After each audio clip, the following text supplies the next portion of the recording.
Okay, so we're now on lesson 2 of chapter 4, which is about credit cards and consumer loans. Okay, so a credit card, according to Latoya Irby in 2019, it is a plastic card that lets you access a credit limit that was granted to you by your bank. Uh, or credit issuers that you can use for whatever purpose. Either you purchase an item or uh, you want to have a cash advance. Okay, so this is the limit that was given to you by your bank. Okay, so usually nagagamit natin yan.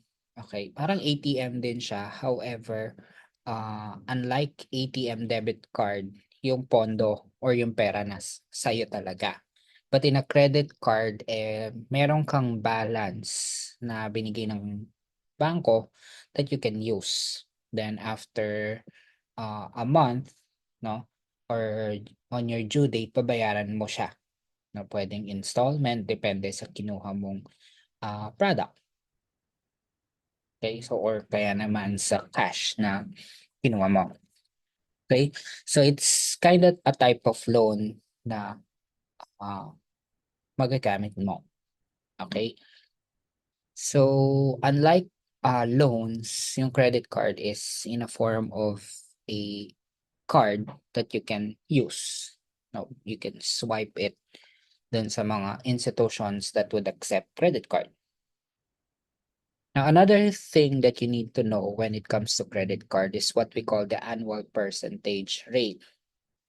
Now, Janet Berry Johnson discussed that APR or annual percentage rate is the one of the key factors you should consider when shopping for a credit card. Okay. So when we talk about annual percentage rate, it refers to the yearly interest generated by a sum that's charged to borrowers or paid to the investors. Okay, so para siyang interest nung credit limit mo or ng mga nagamit mo. APR is expressed as a percentage that represents the actual yearly cost of funds over the term of a loan or income earned on an investment. No.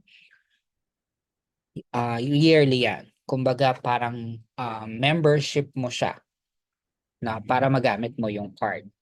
Okay, so and it's an automatic charge unless you express to your bank na you don't want to use the card anymore. Okay? So APR can be categorized into four. No? So we have what we call the introductory or promotional APR. So it is a rate that you can get as a new customer. Usually, ito yung mga promotional offers natin. However, it's only good for 1 year. May expiration date sila usually 1 year after na na-activate yung card, mawawala na yung promotional offer na yon. Then, we also have a cash advance APR. So, ito naman po yung rate na babayaran mo kapag withdraw ka ng cash using your credit card. So, rates tend to be high and may also pay a second cash advance fee. Okay. Next one is the penalty APR. Usually ito kapag late ka sa pagbabayad ng nagamit mo doon sa credit card. Then lastly is the balance transfer APR. This is a rate that you pay on the debt. Kapag nilipat mo yung utang mo from one bank to the other. So that's what you call balance transfer APR. Usually it's on a promotional basis as well na after 1 year, mag-increase or iba na magiging APR mo. Okay? Now, ano po ba yung mga advantage and disadvantages ng isang credit card? So according to Divinas, a financial consulting institution, there are some pros and cons when it comes to the use of credit cards. So one of the advantages, convenient payment tool or method. Okay, so dahil nga ATM yan, hindi mo na, or card yan, hindi mo na kailangan magdala ng cash. So, magagamit mo siya anytime, lalo na kapag nasa mall ka. Okay? And it's useful for emergency situations. Let's say, kulang ka ng funds. So, pwede mong magamit yun. Like, naubos yung grocery mo, no? Ah, pwede kang tumakbo agad sa grocery stores to have your grocery. Okay? So, often required to hold reservation. Let's say, mag-out of town ka, and then wala ka pang cash. So, usually ginagawa ng mga hotels is they use your credit card to hold the room or the item. You would be able to purchase big ticket items and spread out into different payment terms. Like, example, you want to buy an appliance. So, kaya naman ng credit limit mo. So, uh, you will be using credit card and you can make a monthly installment for that. No? So, it's a protection against fraud. Also give you the opportunity to establish positive credit history, lalo na kung good payer ka. Okay, the better that you pay, and binibigyan ka ng iyong credit card issuer ng mataas na credit limit. Okay, so the higher the credit limit that you have simply means that you are a good payer. So hindi ka mahihirapan makapag-loan kasi may history ka na good payer ka. No? Online shopping is safer than using a debit card, possibly of receiving bonuses. Okay? So unlike kapag nag-online shopping ka, pwede kang gumamit ng credit card. Uh, let's say kunyari, hindi mo naman authorize 'yon, pwede kang tumawag sa bangko and inform them that you did not authorize that transaction, kaya pwede siya maging safe for you. Okay? Now, for the disadvantages, interest can be costly when a balance is revolved. Okay? So, kapag hindi ka nakakapagbayad ng maayos ng credit card mo, it would yield to a higher interest rate. Okay? So, may mga penalties that can be applied. Aside from late fee, you also have financial fee, among others. No? And also, tempting to overspend. Okay. So let's say mataas yung credit limit mo, pero yung sinasahod mo is not enough. No? So dahil mataas yung credit limit mo, mag-spend ka na mag-spend, mag-swipe ka na mag-swipe, tapos nahihirapan ka magbayad kasi nga yung sweldo mo hindi nako-compensate yung nagamit mo dun sa credit card. Okay? Risk of identity theft, no? Lalo na kung ginagamit mo yan sa mga unfamiliar unsecured websites, no?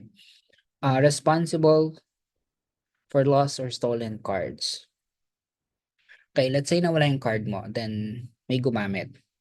If you did not report it to the bank as soon as it was lost, whatever transaction happened, sa'yo pa rin yun. Sa'yo charge yun.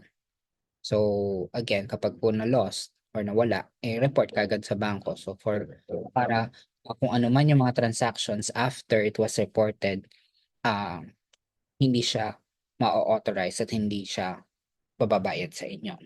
Okay? So, applying for multiple accounts in a short period of time can lower your credit scores. Okay? So, pag na-apply ka sa iba't ibang credit institutions, iba't ibang bangko, it would threshold to lower credit scores possibly. Okay? So, that's how a credit card use. So, just advice, if you have a credit card, you use it well. Okay, gamitin mo lang siya sa mga emergency at mga bagay na alam mong kailangan mo. Do not overspend, lalo na kung hindi naman nagko-compensate or hindi naman pantay yung sahod mo doon sa gagastusin mo sa credit card. So dapat balance lang. Okay?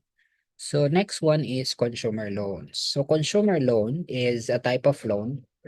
Unlike credit cards, no, consumer loans are personal debts for goods or services. So there are different types of loans here in the Philippines. We have the mortgage loans, usually to finance houses. No, we also have credit card as a loan for everyday purchases, auto loans for vehicle loans, student loans for finance to finance education, and personal loan for personal purposes. So these are some types of loans. Then we also have stocks, bonds, and mutual funds. So stocks, bonds, and mutual funds are well-known and powerful component of a diversified portfolio. Okay.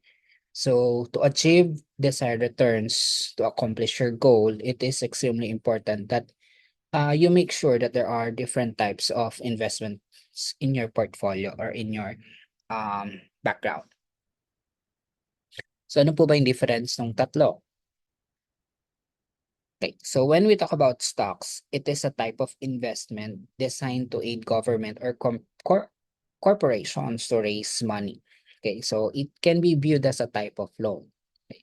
So there is no stock ownership and dividend, but investors who purchase bonds do receive payments in the form of interest. So in short, um,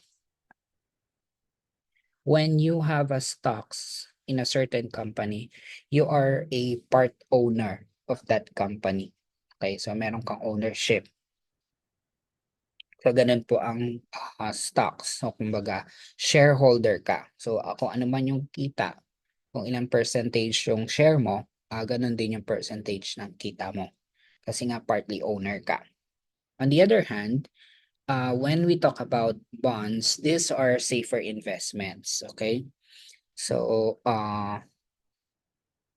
it is it is important to note that bonds are not completely risk-free and only receive preferences in case of bankruptcy. So, bond investment plays a key role in balancing and reducing the short-term volatility associated with stocks. Okay? So, kung papansinin niyo po, yun po siya. Then we also have mutual funds. These are pooled investment vehicles or platforms. In a mutual fund, money collected from various investors is taken together to buy a large variety of securities. So, pagsasamahin yung mga pondo and then mag invest kayo. Okay? So, a mutual fund gives an investor instant diversification. So to differentiate, when we talk about stocks, okay, so papahiram mo yung pera mo doon sa company and at the same time, you will become an owner of that company. Okay? So unlike kapag bonds is papahiram mo yung pera mo, pero hindi ka magiging company owner or hindi ka shareholders. Kumbaga, pinaloan mo lang or pinagamit mo lang doon sa kumpanya yung pera mo and at the same time, meron kang kita. Okay? So, ganun po yung difference ni bonds and ni stocks. Okay? Then for mutual funds, it offers variety of stocks, bonds, and other investments. So it's a collection of either stocks or bonds. Then you have a target fund, no? It can be bought or sold through a brokerage with a trading fee or expense fee. Okay, so yan po ang difference ng stocks and bonds and mutual funds. Then lastly is we have home ownership. No? So every one of us actually dreamt to have our own house or home. Okay, so basically when we talk about home ownership, we're talking about owning a house. So there are several steps in planning for home. Either you set aside for a down payment, mag-iipon ka for a period of time, o kaya naman is mag-apply ka ng home loan or property registration aside from that, no? So housing loan options on the Philippines are the following. So pwedeng bank financing na kung saan let's say may gusto kang bilhin na bahay. So i-apply mo siya sa bangko, yung bangko bibigyan ka niya ng loan na ibabayad mo doon sa nagbebenta ng bahay and then magbabayad ka na lang ng monthly doon sa bangko. We also have the Pag-ibig Housing Loan. So it's a government agency. Just like similar with the bank, mag-apply ka ng loan sa Pag-ibig and then bibigay niya or i-approve niya. Kapag na-approve, no, magbabayad siya doon sa seller ng bahay. Okay, and then or doon sa real estate agent or company and then ikaw magbabayad doon sa Pag-ibig. Okay? Then we also have what we call in-house financing. Sa in-house financing, you get your loan directly from the business or retailer. Okay? So hindi ka nadadaan ng bangko, hindi ka nadadaan ng Pag-ibig. Kung sino mismo yung nagbebenta ng lupa, sa kanya ka maglo-loan. Okay? So that is what we call in-house financing. Okay? So ayan po ang ating discussion in chapter 4, simple and compound interest, consumer loans and credit cards, stock, bonds, and mutual funds, as well as home ownership. Okay, so I hope that you've learned something in chapter 4. Thank you so much and have a great day.